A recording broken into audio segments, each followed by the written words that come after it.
आपका बहुत बहुत धन्यवाद। आपने मेरी माँ की जान बचाई। गाय, इस लड़की को तुमने पाला है, वो भी इस जंगल में, कैसे?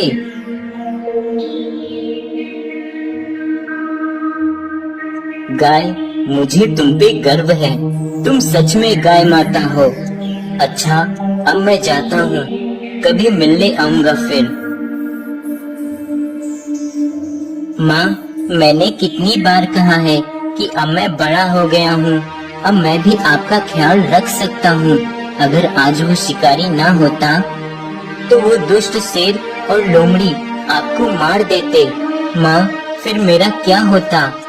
माँ, क्यों ना हम ये जंगल छोड़ के कहीं दूसरी जगह पे चल के रहें, वहाँ मैं कोई ना कोई काम कर लूंगा और तुम्हारे लिए रोज ढेर सारा चारा और हरी घास भी ले आया करूँगा। लेकिन हम अब यहाँ नहीं रहेंगे क्योंकि आपकी जान को बहुत खतरा है यहाँ। गाय और वह लड़का दोनों अब उसी रात चुपके से उस जंगल से निकलकर एक छोटे से गांव की ओर आ जाते हैं, जहां वो एक झोपड़ी बना के रहने लगते हैं। माँ, मैं घास काटने जा रहा हूँ, तुम घर पे ही रहना, मैं जल्दी ही आ जाऊंगा। लेकिन बेटा, ये जगह अनजान है, तू कैसे जाएगा? तू तो कुछ जानता भी नहीं है। माँ, ये कोई जंगल नहीं है जो मुझे यहाँ शेर, लोमड़ी या कोई और जानवर खा जाएगा। यहाँ मेरे जैसे इंसान लोग ही रहते हैं और भला मुझे उनसे क्या डर। अब तुम फिक्र मत करो, मैं जल्दी ही आ जाऊंगा।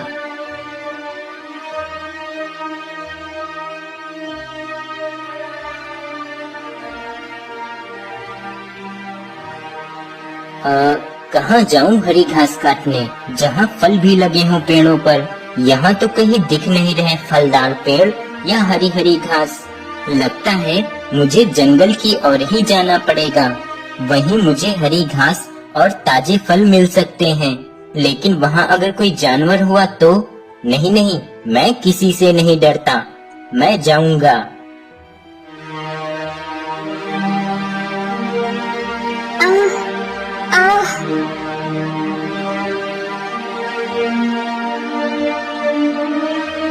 अरे ये क्या? ये चिड़िया तो घायल है, इसके शरीर से तो बहुत खून बह रहा है। मेरी मदद करो। हाँ हाँ, मैं जरूर करूँगा तुम्हारी मदद, लेकिन मैं तुम्हें कैसे बचाऊं? मुझे कुछ समझ नहीं आ रहा। इसी रास्ते पर सीधे जाकर एक नदी है, जहाँ पे एक जड़ी बूटी का पेड़ है। तुम मुझे उस पेड़ की पत्तियाँ लाकर दे दो, मैं उसका रस पीकर ठीक हो जाऊंगी।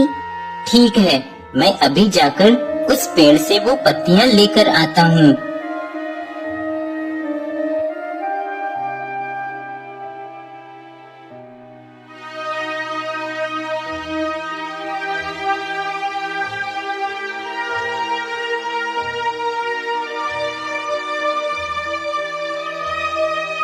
तुम्हारा बहुत बहुत धन्यवाद।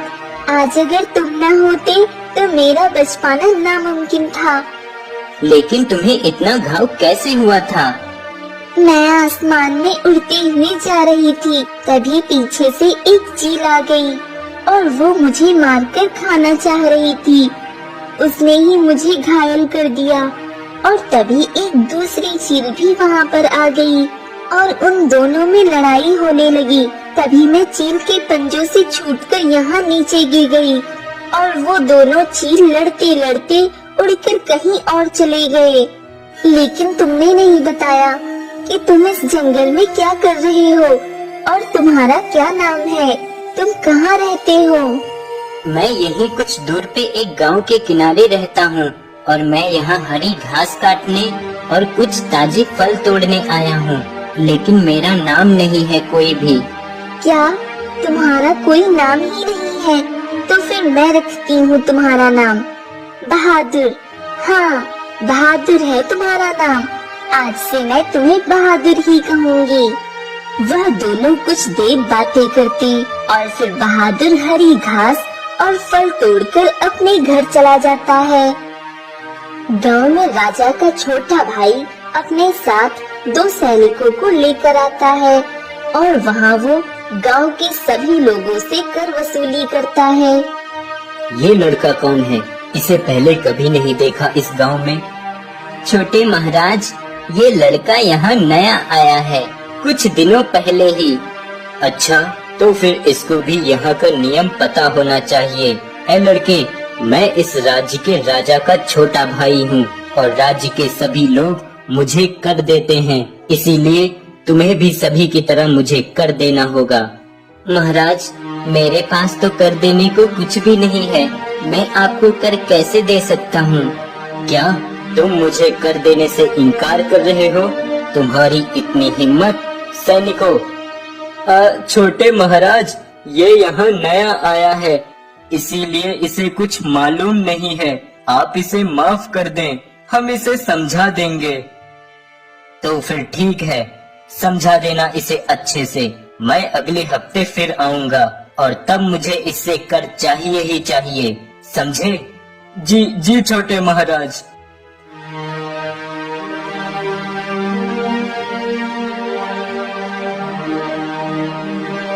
अरे वाह, ये तोता कितना सुंदर है। 7 रंग वाला तोता कितना प्यारा लग रहा है। हाँ, ये तोता तो सच में 7 रंगों वाला तोता है। ऐसा तोता तो मैंने पहले कभी नहीं देखा। सेनापति, मुझे ये तोता चाहिए, आप इसे पकड़ने का प्रबंध करें। महाराज, मैं इसे नहीं पकड़ सकता, लेकिन मैं एक ऐसे व्यक्ति को जानता हूँ जो एक शिकारी है और पक्षियों को पकड़ने का काम करता है। वो इसे जरूर पकड़ लेगा। तो ठीक है, आप जल्द ही उसे बुलाइए और उससे कहें कि मुझे ये तोता हर हाल में चाहिए। जी महाराज। सैनिकों, उस लड़के को हमारे पास बुला कर लाओ। हाँ, तो तुमने मुझे अभी तक कर क्यों नहीं दिया, जबकि राज्य के सभी लोग अपना अपना कर सही समय पे चुका देते हैं। हमने तुम्हें 1 हफ्ते की मोहलत भी दी थी, जो आज समाप्त हो गई है। आज तुम्हें कर देना ही होगा। महाराज, मेरे पास आपको देने के लिए कुछ भी नहीं है। मैं कहाँ से लाऊंगा पैसे जो आपको कर दूंगा? तुम मेरा अपमान कर रहे हो और सरासर झूठ बोल रहे हो कि तुम्हारे पास पैसे नहीं है। सैनिकों, जाओ इसके घर की तलाशी लेकर आओ। अभी पता चल जाएगा कि इसके पास पैसे हैं या नहीं। तभी सैनिक जाकर उसके घर की तलाशी लेने लगते हैं और उन सैनिकों को बहादुर के बचपन के कड़े मिल जाते हैं, जिन्हें वह सैनिक राजा के भाई के पास लेकर जाते हैं। क्या ये तुम्हारे बचपन के कड़े हैं? हाँ महाराज, ये मेरे बचपन के कड़े हैं। ऐसा कैसे हो सकता है? ये कड़े इसके कैसे हो सकते हैं? ये तो हमारे खानदानी कड़े हैं और ये कड़े इस लड़के के पास हैं और ये कह रहा है कि ये इसके बचपन के कड़े हैं। ए, तुम यहाँ इस गांव में कब से रह रहे हो और इससे पहले कहाँ रहते थे तुम? और तुम्हारे माता पिता कौन है? सब बताओ मुझे जल्दी। महाराज, मेरे माता पिता नहीं है, मेरी सिर्फ एक माँ है जो कि एक गाय है।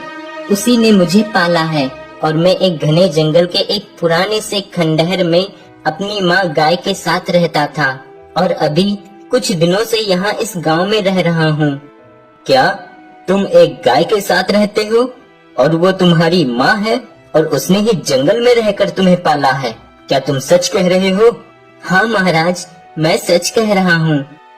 अगर ये सच बोल रहा है तो इसका मतलब ये वही बच्चा तो नहीं जिसे बचपन में लोमड़ी उठा ले गई थी।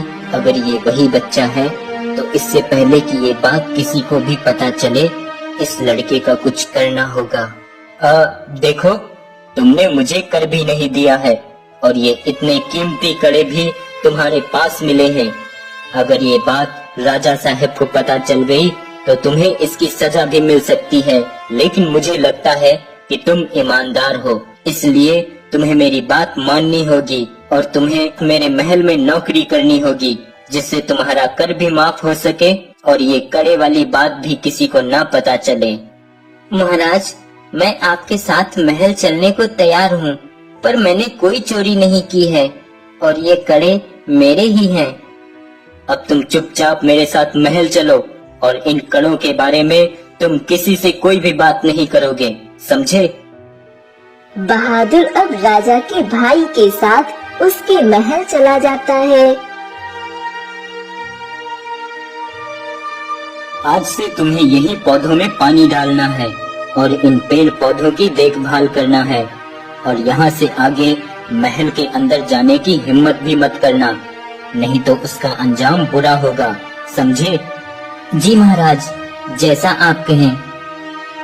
बहादुर अब वही पेड़ पौधों की देखभाल करता और शाम को घर जाकर अपनी माँ गाय के लिए घास और अपने लिए फल तोड़कर ले आता है।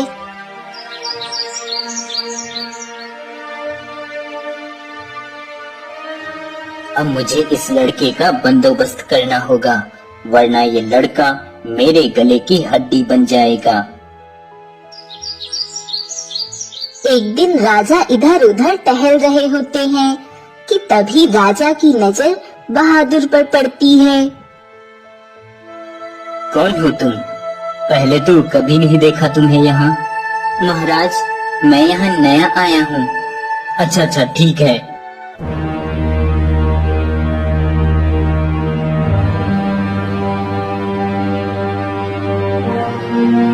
क्या उनका प्रिय हीरो का हार चोरी हो गया है? ऐसा कैसे हो सकता है? राजमहल में चोरी करने की हिम्मत किसने की? मंत्री जी, आप जल्द से जल्द पता लगाइए कि इस महल में वो कौन है जिसे अपनी जान प्यारी नहीं। जी महाराज, मैं पता लगाता हूँ। महाराज, मैंने उस नए नौकर बहादुर को महारानी के कक्ष से कुछ लेकर जाते हुए देखा था। मुझे लगता है वो महारानी का हीरो वाला हार ही था, क्योंकि उसने उसको छुपा कर रखा था और वो जल्दी जल्दी से जा रहा था। क्या ये उस नए लड़के नौकर की करामात है? तो फिर जाओ, उसे मेरे पास लेकर आओ। तभी सैनिक बहादुर को राजा साहब के पास लेकर आता है। ऐ लड़के, क्या तुझे जरा सा भी डर नहीं लगता कि तू इस महल में चोरी करेगा और किसी को पता भी नहीं चलेगा? तूने महारानी का जो हीरो का हार चोरी किया, जल्दी से बता दे वो कहाँ छुपाया है, नहीं तो हम तुम्हें कड़ी से कड़ी सजा देंगे। महाराज, मुझे किसी हार के बारे में कुछ नहीं मालूम और मैंने कोई हार चोरी नहीं किया है। महाराज, मैं तो पेड़ पौधों में पानी डालना व उनकी देखभाल करने के अलावा महल के भीतरी हिस्से में कदम भी नहीं रखता हूँ, तो मैं महारानी का हार कैसे चोरी कर सकता हूँ? सैनिकों, जाओ, इसकी झोपड़ी की अच्छी से तलाशी लेकर उस चोरी किए हुए हार को लेकर आओ। इसने वो हार अपनी झोपड़ी में ही छुपा कर रखा होगा। सैनिक अब जाकर उसकी झोपड़ी में देखते हैं। तभी उन्हें वहाँ एक राजसी संदूक दिखाई देता है, जिसमें वह हीरो का हार रखा होता है, जिसे वह सैनिक राजा के पास ले जाकर पेश कर देता है। महाराज, अब आप नहीं, इसे तो मैं सजा दूंगा, क्योंकि इस पे तरस खाकर मैंने ही इसको महल में नौकरी दी थी और उसका इसने ये सिला दिया।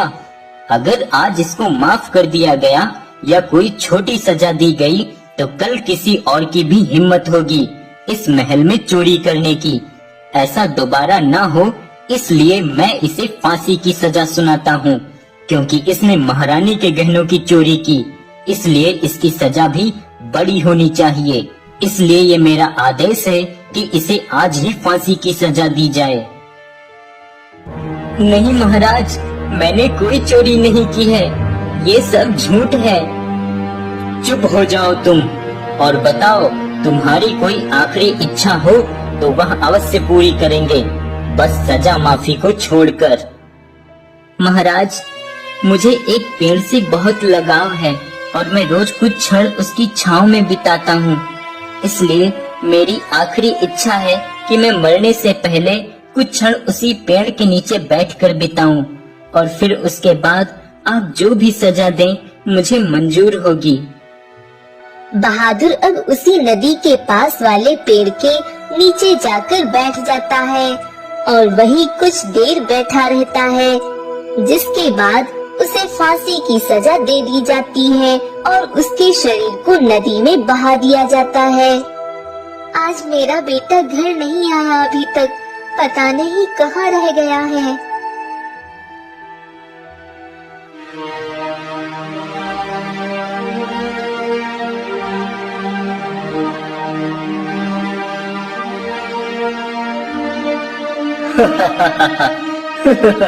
ये तुम्हारा इनाम है, रख लो।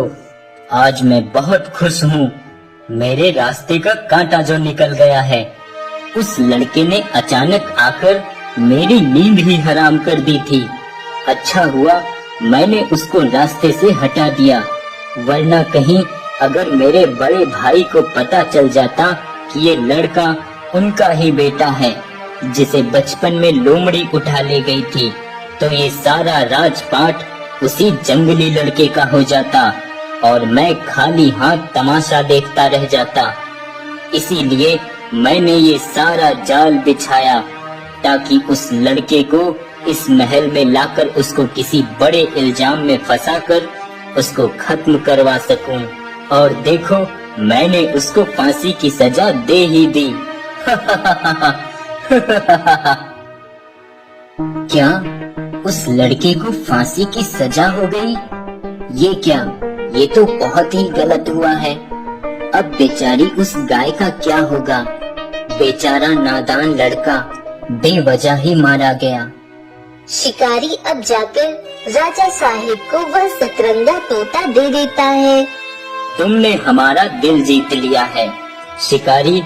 ये तोता वाकई में बहुत सुंदर है। बताओ तुम्हें क्या इनाम चाहिए? धन दौलत सोना चांदी जो भी तुम कहो वो सब तुम्हें मिलेगा। महाराज क्षमा चाहूंगा, मुझे धन दौलत सोना चांदी नहीं चाहिए। महाराज अगर आप मुझे कुछ दे सकते हैं तो मुझे इंसाफ दे दीजिए। क्या इंसाफ? कैसा इंसाफ? महाराज क्या आप जानते हैं कि जिस लड़के को आपने फांसी दी है वो कौन था? उसके बारे में आपको कुछ मालूम है? नहीं, मुझे नहीं पता वो लड़का कौन था और उसके बारे में मुझे कुछ भी नहीं मालूम है।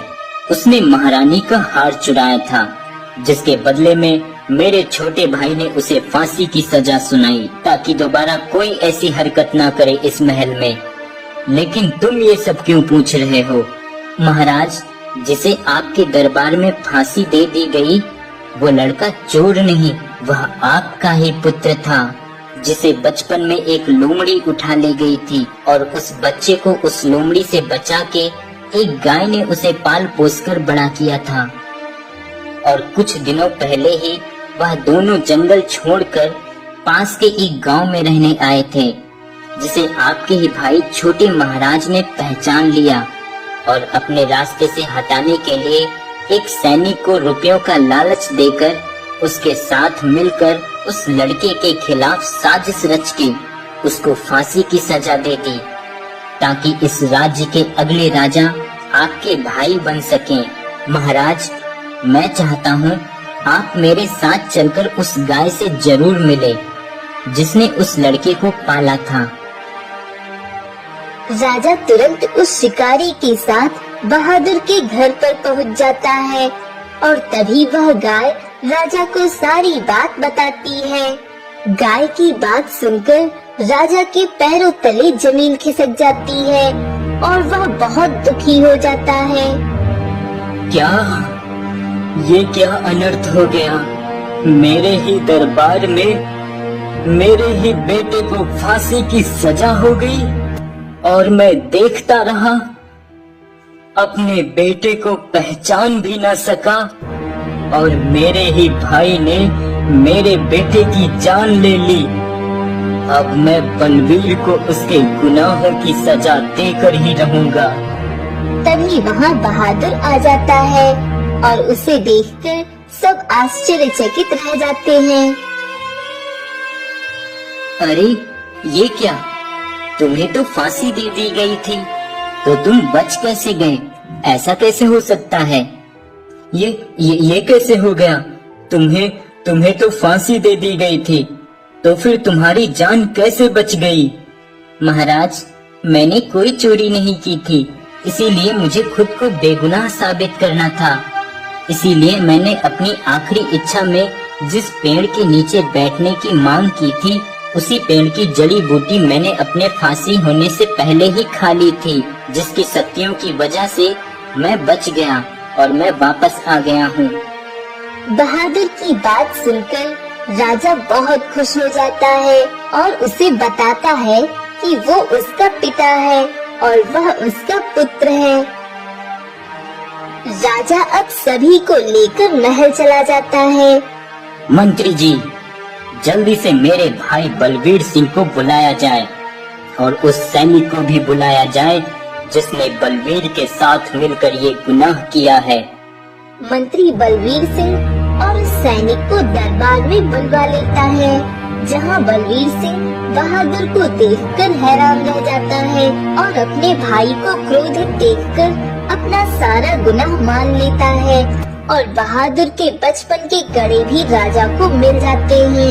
अब राजा अपने भाई बलवीर सिंह और उस सैनिक को आजीवन कारावास की सजा दे देता है और वह अपने पुत्र के साथ खुशी से रहने लगता है और उस गाय को भी उसी महल में रख लेता है।